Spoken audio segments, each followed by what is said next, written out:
한번 제목을 같이 하세요. 물 같은 성령. 성령에 대해서는요, 보이지 않는 세계이기 때문에 눈에 보이는 가시적인 물체를 통해서 비유로 말씀을 하셨어요. 그 가운데서 지금 제가 기도한 것대로요, 제가 전라남도 바로 지리산 계곡에서 다 무너져가던 교회 건축을 한다고 했지만 완전히 되지도 않고 중단해버리고 사택도 중단해버린 그런 무너진 곳에 보냈는데 교인 7사람이라고 그래요.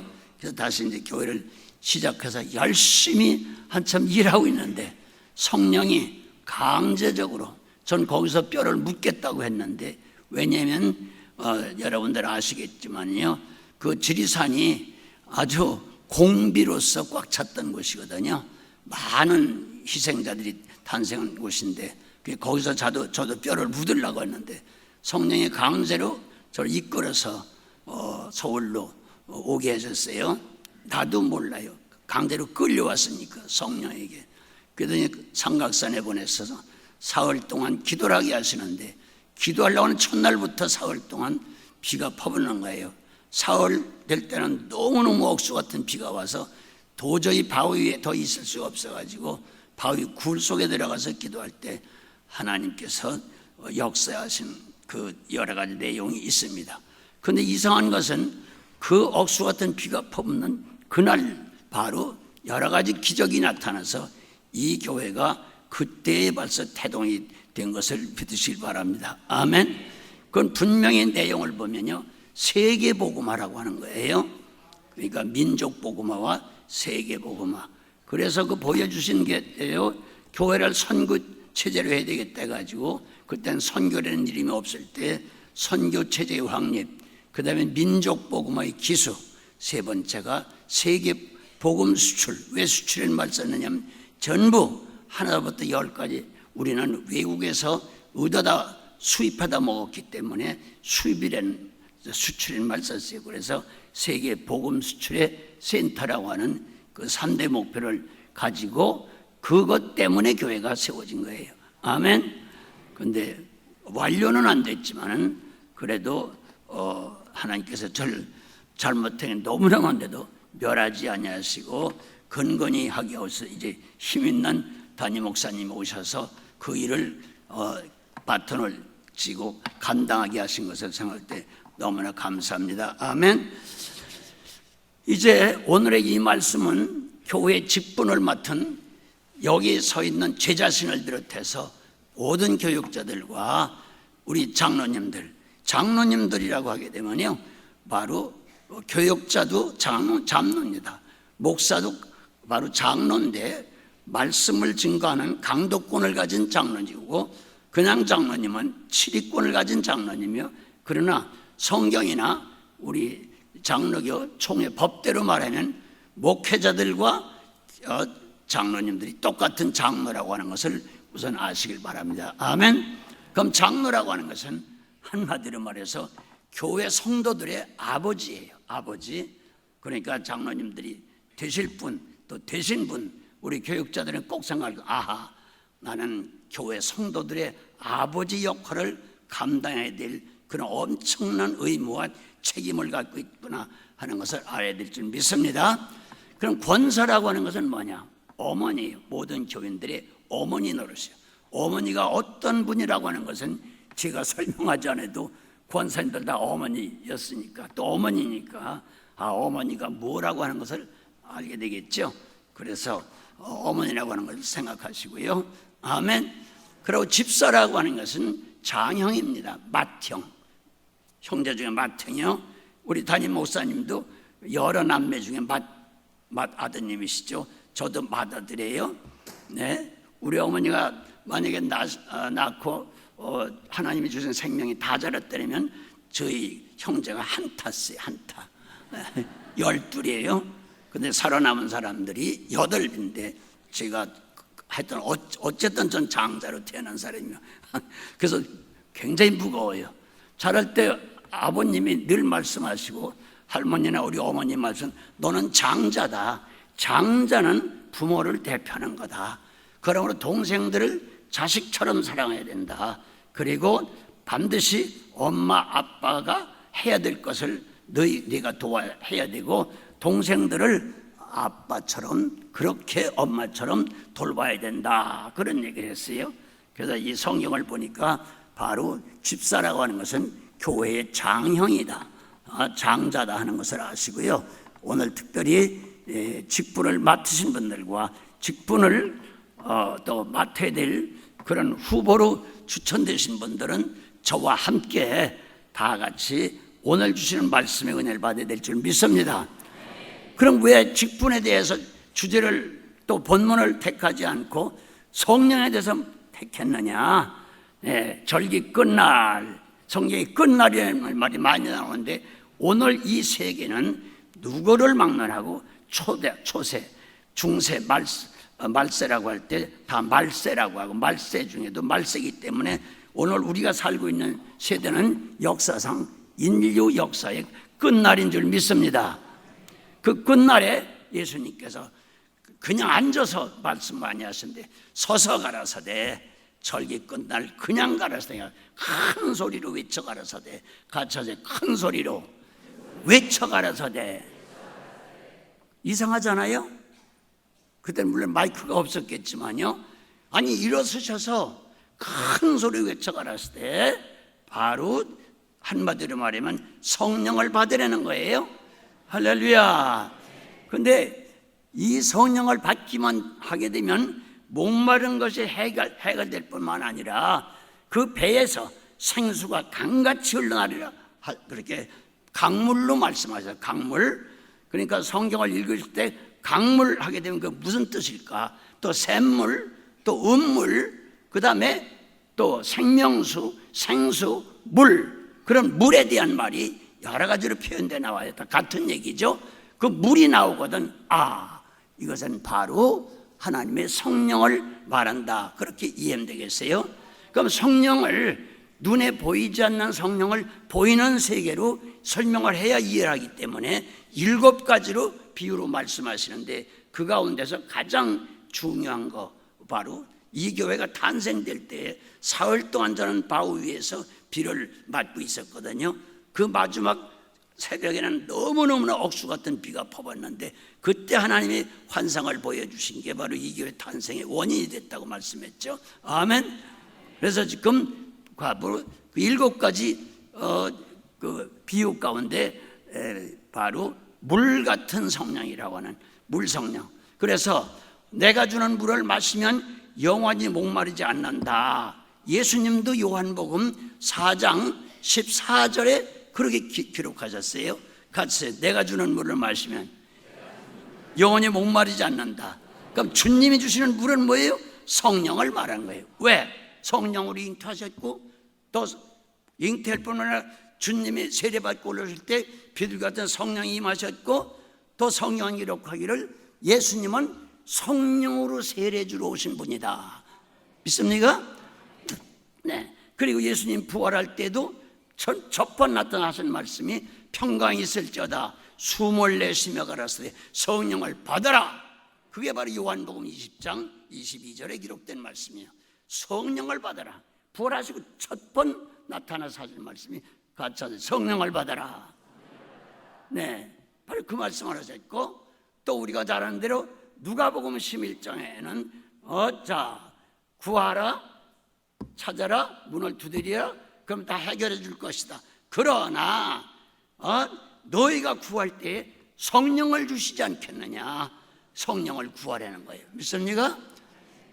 그러니까 재밌는 것은요, 또 그러면 예수님도 성령이라 당신을 갖다가 성령을 주시는 당신도 바로 생수라고, 생명수라고 말했고, 그 다음에 여러분들 구약에도 예레미야 2장 13절 또 17절 이런 데 보게 되면 뭐라고 이랬던 거 아니? 하나님은 생수의 근원이시라. 같이 하세요. 생수의 근원. 그러니까 하나님도 물로 비유를 한 거예요. 그럼 하나님도 물로 비유했고, 예수님도 생명수, 생수, 물로 비유했고, 그렇죠? 네. 또 성령도 지금 읽은 본문에 보면 내가 목마른 자들 나와서 마시라. 이 물을 마시는 자는 목마르지 않고 생수와 강같이 흘러나리라 하시고 딱 하신 말씀이 이는 이 마시려는 생수는 그 말이에요. 바로 너희들이 받을 성령을 가리켜 말했다. 아멘. 그 성경을 보실 때에 생수, 물, 또 생명수, 강물, 음물, 샘물 그런 말이 나오면 전부 성령을 가리킨 거예요. 이사야 55장 1절에도 보면 너희 목마른 자들아 다 내게로 와라. 값없이 돈 없이 와서 먹어라. 할렐루야. 그 뭘 말하는 거예요? 주님 앞에 오면 성령을 주신다는 얘기거든요. 아멘. 그러니까 여러분들 오늘 이 말씀을 드리면서 성경을 읽을 때 이런 좋은 면에서 기록된 물이라고 하는 것은 전부 성부, 성자, 성령을 의미했다 하는 것을 이해하면 되겠습니다. 아멘. 아멘. 네. 그러면 그 성경을 시간이 없으니까 다 찾을 수는 없고 제가 말씀드리는 거 잘 기억을 하셨다. 나중에 성경을 한번 찾아보십시오. 그리고 중요한 것이 있습니다. 뭐냐고 하면요. 그러면 성령 우리가 그러는데 성령이 누굴까? 바로 성령은 하나님의 영이고 그리스도의 영이에요. 이것은 로마서 8장 9절에 말씀하고 있어요. 같이 하세요. 그리스도의 영. 그분이 성령이야. 그러니까 그리스도의 성령이 없는 자는 넌 그리스찬이야. 그리스도인이 아니란 말이에요. 잘 들으셔야 돼요. 오늘 교회를 나오셔도 이 성령을 받지 아니하면 아직 그리스도인은 아니에요. 놀라운 얘기죠? 네, 8장 9절에 분명히 그렇게 기록을 하는 걸 믿으시길 바랍니다. 그 다음에 8장 14절에 이렇게 말씀했어요. 성령을 받지 아니하면 하나님의 자녀가 될 수가 없다. 그러니까 교회를 나와도 성령을 받지 않으면 하나님의 자녀가 안 되는 거예요. 여러분. 그러니까 아버지 해도 너 누구냐 난 모른다 이렇게 돼버리는 거예요. 그러면 보십시오. 그럼 성령을 받지 않으면 크리스찬도 아니요 하나님의 자녀도 아니라고 하면 크리스찬도 하나님 자녀도 아닌 사람이 어떻게 구원을 또 어떻게 천국을 얘기할 수 있으며 어떻게 크리스찬도 아닌데 자녀도 아닌데 하나님의 몸된 교회의 직분자가 되느냐 이거예요. 이해가 되세요? 그렇기 때문에 제1된 조건이 바로 성령을 받으라고 하는 것입니다. 직분자의 제1된 조건, 교회 나와도 하나님의 자녀가 되고 크리스찬이 되는 제1된 조건이 성령 받는 거예요. 믿습니까? 보십시오. 그러면 우리가 하나님을 모신다, 성령을 모신다 그런 말 우리가 많이 하거든요. 같이 하자. 하나님 모신다, 성령을 모신다. 예, 그게 무슨 말이에요? 그러면 하나님을 모신다? 하나님이 어떻게 모시는 거죠? 성경은 말하고 있어요. 여러분 요한 1서 3장 24절에 이렇게 써 있습니다. 보십시오. 하나님은 성령을 모시는 것이 하나님을 모시는 거라. 이해가 돼요? 뭐예요? 누구 모시는 거예요? 예, 하나님은 성령으로 우리 가운데 오신다는 거예요. 믿습니까? 분명히 아세요. 4장 14절에도 똑같은 말씀이요. 예수 그리스도 하나님은 성령으로 우리 속에 들어와 계신다. 믿습니까? 그러니까 하나님을 모셨다, 성령을 모셨다 그 말은 바로 하나님, 바로 성령을 받은 걸 말하는 거예요. 믿습니까? 그렇다고 하면 성령을 거부한다고 하면 어떻게 되죠? 그건 하나님을 거부하는 거고 예수님을 거부하는 거예요. 그러면 지금이 무슨 시대라고요? 성령 시대라고 그러죠. 절기 끝날 큰 소리로 외쳐가라을 때 성령을 받아라, 물을 마셔라, 생수를 받아라. 이해가 되세요? 네. 그러니까 그래서 여러분들 알다시피 초대교회의 사도행전 분명히 6장 3절과 5절에 이렇게 기록하고 있죠. 이제 초대교회 처음 안수 집사를 세울 때에 4가지 조건이 있었어요. 첫째가 뭐예요? 첫째가 성령 충만한 사람을 세워야 한다. 그 말은 뭐예요? 하나님과 예수님 모신 사람을 교회 직분자로 세워야 된다는 거예요. 믿어주세요? 하나님의 자녀된 사람을 직분자로 세워야 된다는 거예요. 성령을 안 받으면 자녀도 안 되고 크리스찬도 아닌데 어떻게 교회를 섬기라고 하겠어요? 그러니까 제1차의 첫째 조건이, 직분자의 조건이 성령을 충만히 받아야 돼요. 두 번째가 지혜를 충만한 사람으로 세워라. 뭘 충만해요? 그 지혜가 어디서 와요? 하나님의 지혜, 성령이 하나님의 지혜. 믿습니까? 지혜 충만한 사람을 세워라. 세 번째가 뭐예요? 5절에 보면 믿음 충만한 사람을 세워라. 이것이 바로 하나님께 대한 직분자들의 기준이에요. 그 다음에 네 번째가 있는데 모든 교인들로부터 칭찬 듣는 사람으로 세워라. 잘 들으세요. 성령 받았다, 능력 받았다, 잘 믿는다, 큰소리 막 해도 덕을 세우지 못해서 교인들한테 비방이나 듣고 그런 사람이 있어요, 없어요? 오래되고 충성스럽다고 하는 사람들도 교인들한테 칭찬받기커녕 비난받는 사람이 얼마나 많습니까, 여러분? 그런 사람은 세워서는 안 된다는 거예요. 네? 더군다나 집사, 장로, 권사는 물론이고 목사도 마찬가지죠. 온 교인들한테 비난이나 받고 칭찬받지 못하면 어떻게 목사가 될 수 있습니까? 장로가 되고 권사가 될 수 있습니까, 여러분? 왜? 평신도들 100명이 잘못하는 것보다 이 큰 직분 맡은 사람 한 사람이 잘못하게 되면 그 이상의 큰 악한 영향이 오고 교회가 무너질 수 있어요. 그렇기 때문에 네 가지가 직분자의 바로 조건인데 그 조건 기준 가운데 첫째가 성령 충만한 사람을 세우는 거예요. 믿습니까? 한번 가서 읽어보세요. 사도행전 2장 3절과 5절에 분명히 써 있어요.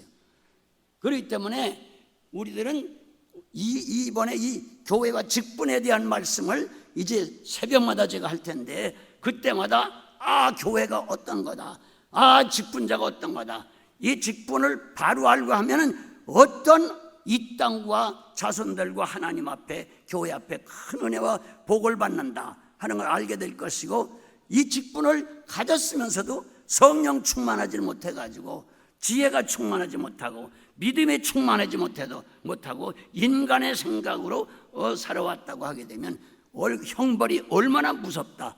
다시 말하면 가정에서 아버지 역할 못하고 어머니 역할 못하고 맏형이 형님 역할 못하게 되면 그 집안은 망하는 거 아니에요? 그렇기 때문에 이번에 철저하게 제가 기도하면서 하나님 말씀을 준비해서 성경만 가지고 말씀드릴 테니까 이번에 첫 시간에 첫 조건이 바로 성령 충만이라고 하는 거 믿습니까? 맨 끝에가 뭐라고요? 모든 사람부터 칭찬받는 사람을 세워라. 그런데 큰 직분을 맡아가지고도 미움을 받고 교인들한테 인정을 못 받고 칭찬 못 받는 사람이 얼마나 많으며 그런 사람을 하나님이 인정하겠어요? 네? 가룟 유다도 사도지만은 오늘 낮에 목사님 말씀했죠? 사도가 틀림없죠? 그러나 사도면 뭐예요? 예수님 십자가 못 박아 죽이고 세상에 그때 당시에 제일 지질이 못난 노예 한 명 팔아먹는 가격이 바로 30전이에요. 그 노예 가격으로, 제일 못난 노예 가격으로 예수님을 팔아먹는 그런 사도, 그게 사도입니까, 여러분? 그러니까 예수님께서 말씀하신 이런 사람은 차라리 나지 않았으면 좋을 뻔했다. 차라리 목사가 안 됐으면 좋을 뻔했다. 장로, 권사, 집사가 안 됐으면 좋을 뻔했다. 똑같은 얘기 아니에요? 네? 그렇기 때문에 바로 여러 가지 덕목 가운데 제일 첫째 조건이 성령 충만이라는 거 알아서 오늘 저녁부터 성령을 구할 때 주시지 않겠느냐? 아멘. 성령을 받으라고 했고 구할 때 주신다고 했으니까 사모하고 간절히 구하는 자에게 주신다고 하는 성령을 저와 여러분들이 이번 기회 오늘 저녁부터 받게 되기를 주님의 이름으로 축복합니다. 아멘. 분명히 우리는 성령을 바로 알아야 되겠어요. 자, 그래서 죄 중에 무슨 죄가 제일 무서우냐? 하나님을 거역하고 하나님 욕 돌린 거, 예수님 거역하고 예수님 욕 돌린 거, 모든 죄는 다 용서받을 수 있다. 그러나 한 가지 용서받을 수 없는 것은 이 시대는 성령 시대이기 때문에 성령을 거역하고 회방하는 것은 현재와 내세 영원히 용서받을 수가 없다. 무서워요, 안 무서워요? 그거는 한번 찾아보세요. 마태복음 12장 예수님이 직접 하신 말씀을 한번 보겠습니다. 12장 31절 시작. 그러므로 내가 너에게 이르노니 사람의 모든 죄와 회방은 사심을 얻되, 그 다음에 성령을 회방하는 것은 사심을 얻지 못하겠고, 또 누구든지 말로 인자는 예수여 예수를 거역하면 사심을 얻되, 누구든지 말로 성령을 거역하면 이 세상과 오는 세상에도 사심을 얻지 못하리라. 무서워요, 안 무서워요? 성령 시대이기 때문에 성령을 해방하고 성령을 거역하는 사람은 현 세상에서뿐만 아니라 내세에서도 영원히 사함을 얻지 못한다. 그럼 어디 간다는 거예요? 지옥 간다는 거예요. 네, 얼마나 무서운 얘기예요? 네, 그럼 왜 그렇게 지옥가 됐을까? 성령을 충만한 생활을 하지 못했기 때문에 그런 거 아니겠어요? 믿습니까? 그럼 오늘부터 주님 앞에 설 때까지 어떤 경우에도 은혜가 떨어지고 잘못해서 하나님 앞에 인정 못 받고 교인들한테 칭찬 못 듣고 정말로 지옥 간다고 하게 되면 이게 어떻게 되는 거예요? 안 되겠죠? 네? 그렇기 때문에 어떤 경우에도 성령을 받아야 되고, 성령 받은 사람이 성령을 거역할 수 없잖아요. 성령을 해방할 수 없잖아요. 그 받았던 성령을 쏟아버리게 되면 그렇게 되는 거 아니에요? 타락하게 되면요, 현세와 내세에 영원히 사함을 얻지 못한다. 그 영원히 지옥 가고 만드는 거예요. 가룟 유다 같은 사람. 네? 그렇기 때문에 우리는 성경을 분명히 인식할 수 있게 되길 바랍니다. 아멘. 네. 그렇다고 하면, 자, 그러면 성령은 도대체 어떤 본능과 성질을 갖고 있습니까? 간단히 말씀드리겠어요. 같이 하세요. 물의 본능, 물의 본질. 그걸 알면은 성령의 본능을 알 수 있어요. 물이라고 하는 건 어때요? 맑았죠? 아멘. 맑았단 말이에요. 정결하단 말이에요. 투명하단 말이에요. 다시 말하면 정직해야 된다는 거예요. 거짓이 없어야 된다는 거예요. 투명하기 때문에. 믿습니까? 그 다음에 거울처럼 맑아요. 그러면 거울처럼 맑게 되면 그 맑은 물에는 이 세상 것이 반사돼요, 안 반사돼요? 저 깊은 데까지 다 보이죠. 물 속에 있는 것도 보이고요, 겉에 있는 게 다 반사돼요. 그래서 성령이 충만하게 되면 하늘의 것이 나에게 반사가 되고, 아멘, 세상 것이 반사가 돼서 세상의 모든 것을 알 수 있는 그런 지혜가 오게 되는 줄 믿습니다. 아멘. 그런데 성령은 그러면 물 같은데, 물이라고 하는 것은 색깔이 있어요, 없어요? 색깔이 없죠. 하얀색 같으죠. 그러나 7색을 다 갖고 있는 게 바로 물입니다. 여러분 보십시오. 이 세상의 색깔이 100가지, 1000가지 더 넘어요. 색깔이 별별개라해서. 그러나 7가지 색깔이 보태져서 그렇게 되는 거예요. 그 7가지 색깔이 완전한 색깔이에요. 그 완전한 색깔을 갖고 있는 게 물입니다.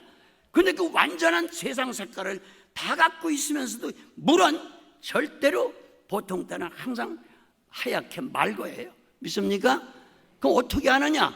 무지개보 말해요. 무지개가 뭐로 만들어져요? 물로 만들어지죠. 색깔이 몇 가지예요? 7가지 나오죠. 레인보라고 하는 물의 색깔, 그게 바로 다 갖고 있는. 그러니까 우리가 이것저것 별걸 다 갖고 있어요. 모든 것을 다 알고 있어요. 다 소유하고 있어요. 그렇다고 해도 물 같은 성령을 받게 되면 안 받은 것처럼, 안 가진 것처럼, 있어도 없는 자 같이. 믿습니까? 네. 보십시오. 절대로 투명할 뿐만 아니라 다 갖고 있으면서 자기 색깔을 안 나타내. 네? 그렇기 때문에 성령을 받은 사람은 난 배웠는데, 나는 뭐 돈이 있는데, 나는 뭐 사장님을 했는데, 난 국회의원을 했는데, 난 장관을 했는데, 나는 박사님이 디그리가 몇 개씩 되는데 쏘아. 예? 그게 하나님한테 무슨 소용이 있느냐 말이에요. 그러나 그런 걸 다 갖고 있어도 성령을 갖게 되면 물 같은 성령이기 때문에 색깔이 없어. 믿습니까? 아무리 봐도 배운 사람도 같지 않고, 권세 가진 사람도 같지 않고, 그 사람이 유명한 사람도 같지 않고, 그런 걸 알 수가 없어. 색깔이 없어. 자기 색깔 나타나면 돼야 안 돼요? 교회라고 하는 이 공동체에서 자기가 뚜렷한, 난 성격이 이렇으니까 이렇게 나간다. No? 나는 이렇게 배웠으니까 이렇게 말한다. No? 안 되죠. 모든 걸 다 갖고 있어도 색깔이 없는 것처럼, 물처럼 성령을 받으면 그렇게 되는 걸 믿으시길 바랍니다. 그래서 성경에 훌륭한 유명한 그 많은 능력을 행한 분들도 자기 색깔이 있어요, 없어요? 전혀 없어요. 다 성령의, 그냥 나는 죄인입니다, 나는 모릅니다, 부족합니다, 전부가 그리 겸손한 자기 색깔이 전혀 없는 걸 믿으시기 바랍니다. 그럴 때 직분을 맡게 되면 자기가 뭘 갖고 있어도 그거 색깔 나타내면 절대 안 됩니다. 믿습니다? 믿습니까? 아멘. 네, 그게 물이라는 거예요. 이해가 되시죠? 아멘. 그리고 물이라고 하는 것은요, 같이 하세요. 시간과 공간을 초월하여. 보십시오. 물이라고 하는 것은 여기 보십시오. 자, 시간과 공간을 초월해서 어디든지, 어느 지역, 어느 방안, 어느 회사, 어느 공장, 어느 교회든지, 자, 물을 보십시오. 자기 형태를 고집하는 자인지. 여기 이게 지금 둥근 뭐예요? 컵. 유리로 됐습니다. 글래스라고 그래요. 맞죠?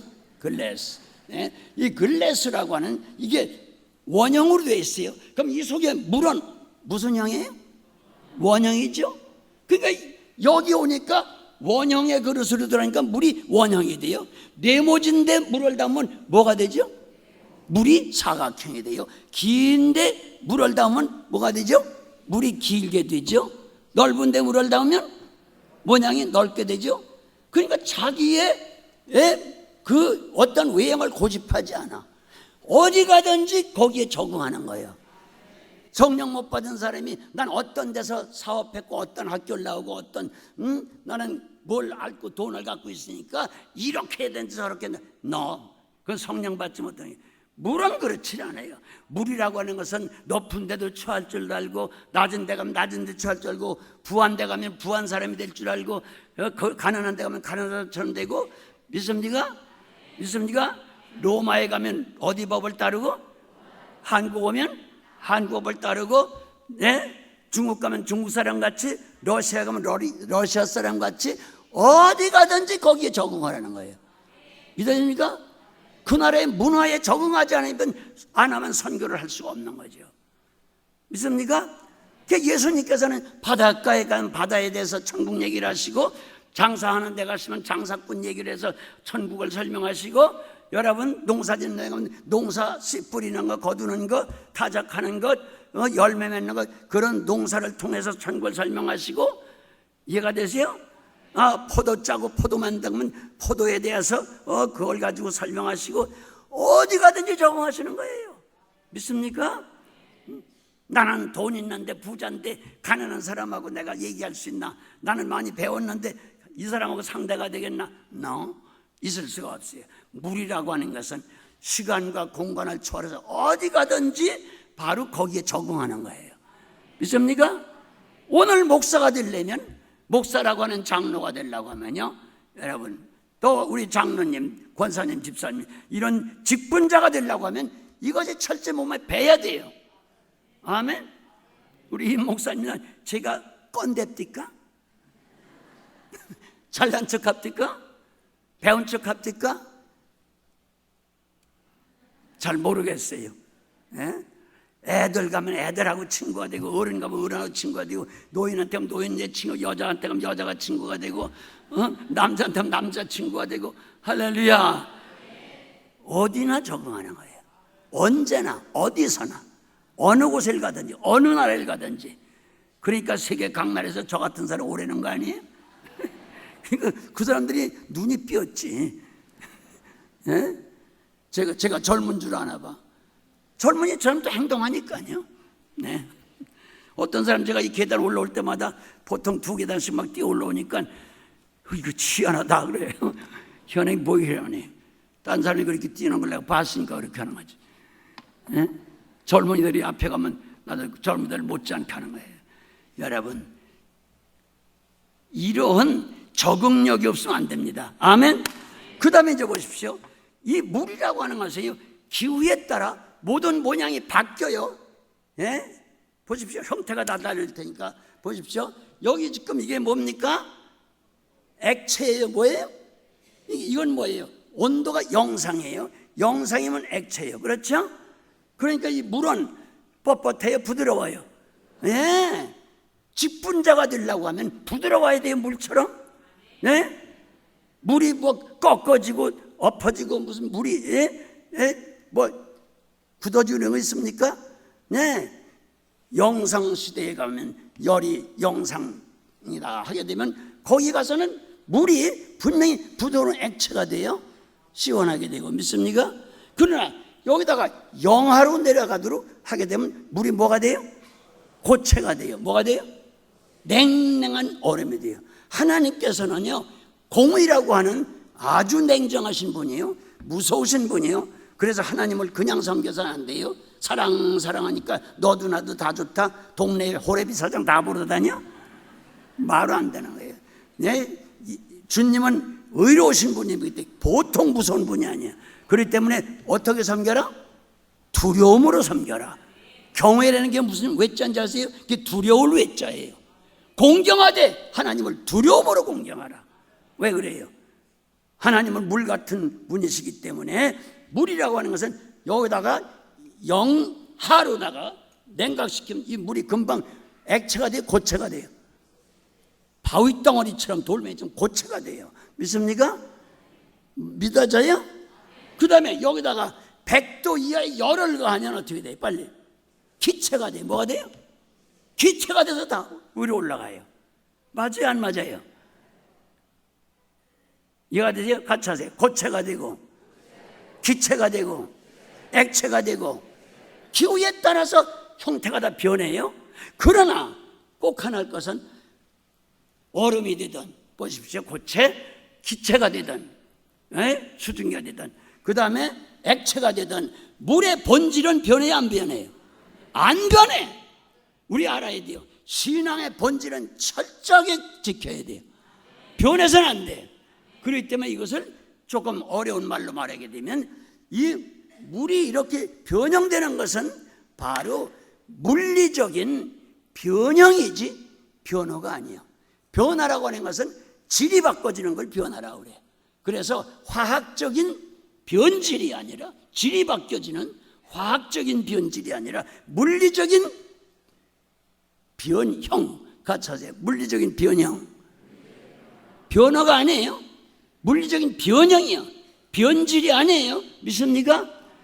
그러면 그 사람은 뭐 이랬다 저랬다 여기 가면 이 사람처럼 저기 가면 저런 사람처럼 낮은 데 가면 낮은 사람처럼 가난한 데 가면 가난한 사람처럼 이렇게 된다고요? 그 사람이 지조가 없는 사람은 아니잖아요. 신앙의 본질은 철저하게 물 같은 성령의 본질을 갖고 있어야 돼요. 믿습니까? 하나님께서는 본질이 바뀌는 그런 분이 아니에요. 그래서 우리 하나님 예수 그리스도는 어제나 오늘나 영원토록 동일하신 분이요. 맞아 안 맞아요? 아멘. 이것을 우리는 잊어는 안 될 줄 믿습니다. 할렐루야. 같이 하세요. 성령을 받으면 물 같아서 도수에 따라서 본질은 그대로 있지만 모든 형태는 바뀐다. 또 열도 그래요. 뜨겁게 됐다가 물이 뜨겁게도 됐다가 또 시원하게도 됐다가 그렇죠? 미지근하게도 됐다가 그렇죠? 또 얼으면 차게도 됐다가 맞아요 안 맞아요? 그러나 무슨 형태로 바뀌든 물의 본질은 그대로 있는 거예요. 믿으십니까? 네, 그것까지 변질하면 절대로 안 돼요. 화학적인 변화, 변질이 아니라구나 하는 것을 우선 아셔야 돼요. 믿습니까? 그리고 물이라고 하는 것은 무슨 기능을 갖고 있습니까? 같이 창조의 기능. 그래서 창세기 1장 2절에 보게 되면 뭐라고 그랬어요? 네? 자, 주님께서 천지 만물을 창조하셨어요. 그때 땅이 어땠어요? 공허했죠? 혼돈했죠? 맞아요, 안 맞아요? 무질서했죠? 그런데 그때에 벌써 성령은, 하나님의 신은 수면 위에 뭐하고 계셨다? 운행하고 계셨다. 물이 있었단 말이에요. 그 물을 통해서 하나님께서 우주 만물을 만드신 거예요. 믿어지세요? 그러니까 물이라고 하는 것은 우주 만물의 근원이야. 물로 모든 걸 창조한 거예요. 그래서 그 물로서 땅을 만들었어요. 믿으십니까 여러분? 아, 놀라운 진리예요. 이거는요 정말 놀라운 진리예요. 따라하세요. 창조의 기능. 창조의 기능. 믿어지세요? 그렇기 때문에 베드로후서 3장에는 뭐라고 말씀한 거 아니? 바로 이 땅도 물에서 나왔는데 사람들은 그것을 알지 못한다 그랬어요. 땅이 어디서 나왔다고요? 물에서 나왔어요. 만약에 땅에 물 때문에 사는 것이지, 모든 인간이나 동물이나 식물이 땅에 흙이 아무리 좋아도 물이 없으면 생물이 살아요, 못 살아요? 못 살아요. 물이 생명의 근원인 거예요. 우주 만물의 근원인 거예요. 믿습니까? 그렇기 때문에 물은 창조의 기능이 있어요. 그렇기 때문에 죽으려고 하고 병들고 시들시들하는 것도 뭐만 주면 살아요? 물만 마시면 살아요. 그때 물은 살리는 능력이 있어요. 그래서 에스겔서 47장 1절 이하에 보면 그 하나님의 물이 이 성전 밑에서, 이 강대상 밑에서 흘러내려오는데, 자, 처음에는 발목에 오르고 무릎에 오르고 허리에 오르고 헤엄치는 강물이 되더라. 이 강물이 흘러 들어가게 되면 좌우에 있는 죽은 땅덩어리들이 살아나고, 죽은 나무들이 살아나고, 죽은 물고기들이 살아나고, 모든 나무들이 죽은 것이 살아나다 열매를 다달이 맺는다. 아멘. 에스겔서 47장 1절로 12절까지 읽어보라고요. 얼마나 상세가 됐어요. 그 모든 걸 물이 다 살리는 거예요. 그렇기 때문에 물이라고 하는 것은 살리는 능력이 있어요. 따라하세요. 성령의 능력은 모든 죄를 살린다. 그래서 에스겔서 37장 바로 후반절에 있는 그 말씀이 무슨 말씀이요? 후반에 기록된 것이 에스겔 꼴째, 해골 꼴째에 있던 그 모든 뼈다구들이 합쳐져서 시체가 됐는데, 거기에 생기라고 하는 성령을 불어넣으니까 그게 살아나가지고 전부 하나님의 군대가 됐더라. 아멘. 그렇기 때문에 성령이라고 하는 것은 물과 똑같아요. 물은 모든 걸 살린다. 그렇기 때문에 성령이 임하시면 죽은 영혼들이, 나뿐만 아니라 내 가족들이, 모든 살았다는 실상은 영이 죽어있는 불신자들까지 다 살려내고 교회를 부흥시킬 줄 믿습니다. 아멘. 아멘. 같이 하세요. 살리는 기능, 창조의 기능. 아멘. 네. 그리고 물이라고 하는 것은 보십시오. 여기 딱딱한 떡덩어리가 있어도 뭐만 부으면 용해가 돼요? 물만 부으면 그냥 다 용해가 돼요. 그러니까 용해의 기능만 있을 뿐만 아니라 모래 아래다가 세면 가루를 붓고 뭐만 보면, 물만 보면 어떻게 돼요? 흩어진 가루, 흩어진 모래들이 뭐가 돼요? 돌멩이처럼 단단한 콘크리트가 되죠. 그게 무슨 역사의 물의 힘이야. 믿습니까? 콘크리트가 뭐예요? 그게 돌가루 아니에요.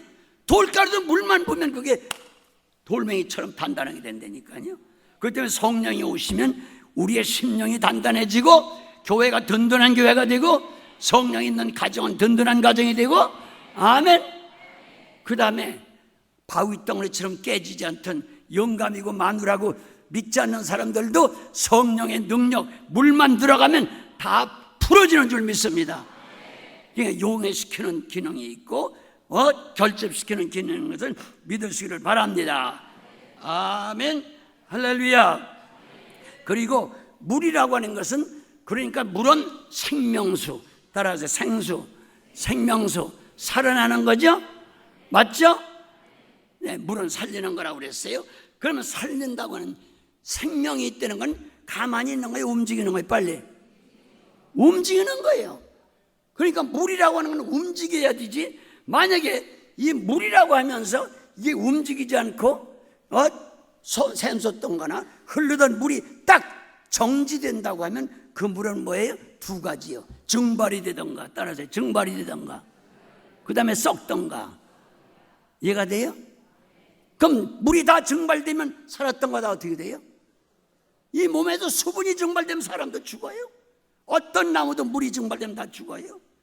그렇기 때문에 은혜 받은 성령 받았던 사람이 성령 소멸하면 죽는 거예요. 썩는 거예요. 있습니까? 그러니까 물이라고 하는 것은 생명수, 항상 살아있다는 말을 움직인다는 얘기예요. 그렇기 때문에 성령 받은 사람은 가만히 못 있어요. 하지 말라고 해도 기도해서 움직여야 돼요. 찬송으로 움직여야 돼요. 전도로 움직여야 돼요. 봉사로 움직여야 돼요. 움직이지 않고 가만히 있으면 그 사람은 썩어요. 그 사람은 증발돼요. 네? 그리고 썩으면 어떻게 돼요? 그건 죽는 거예요. 맞아 안 맞아요? 죽으면 뭐가 나요? 악취가 나요. 물이 썩으면 어떻게 돼요? 악취가 나요. 그럼 뭐가 고여요?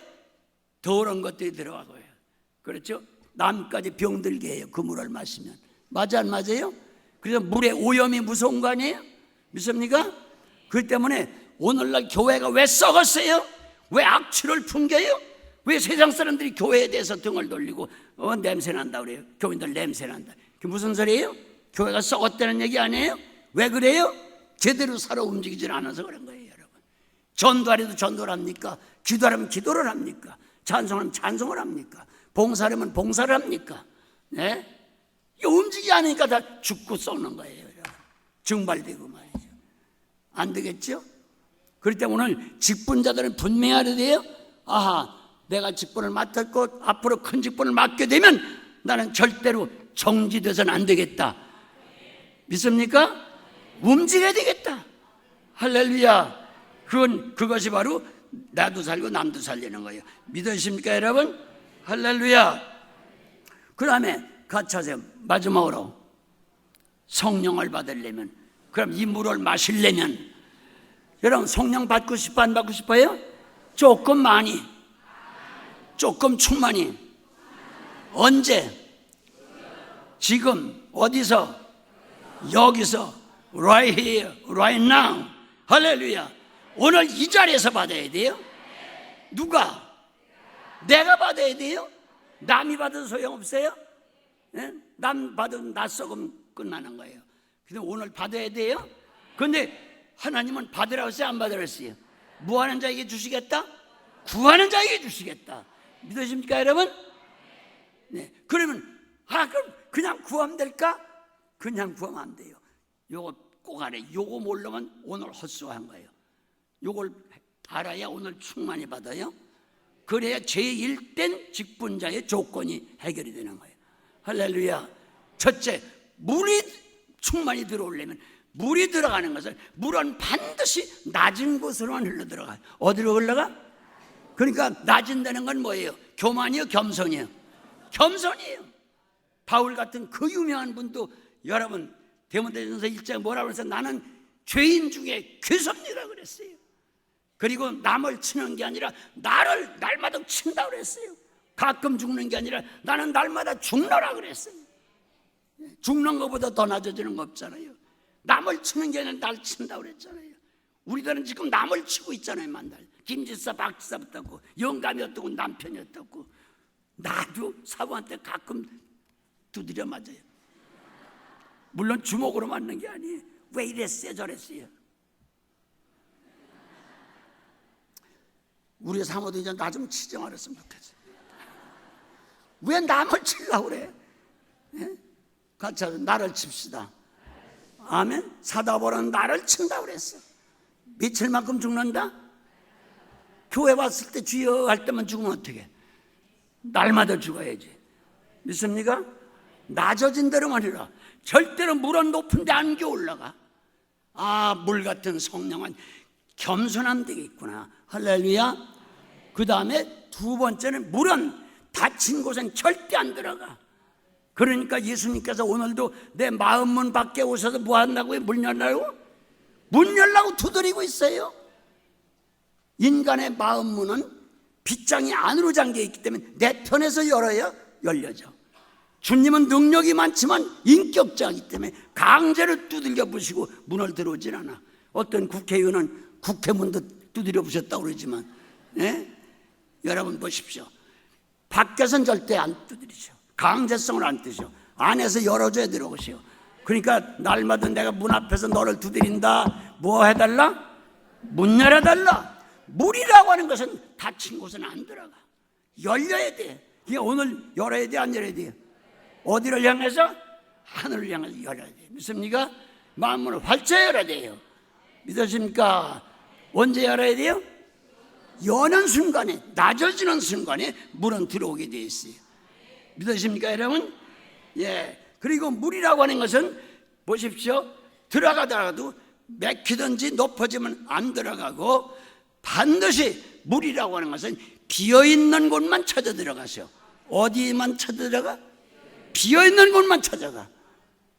예? 다른 게 꽉 차 있으면 안 돼. 오늘 문을 열었어도 다른 것이 들어있으면 안 들어오셔. 믿습니까? 그냥 마음을 비워야 돼요.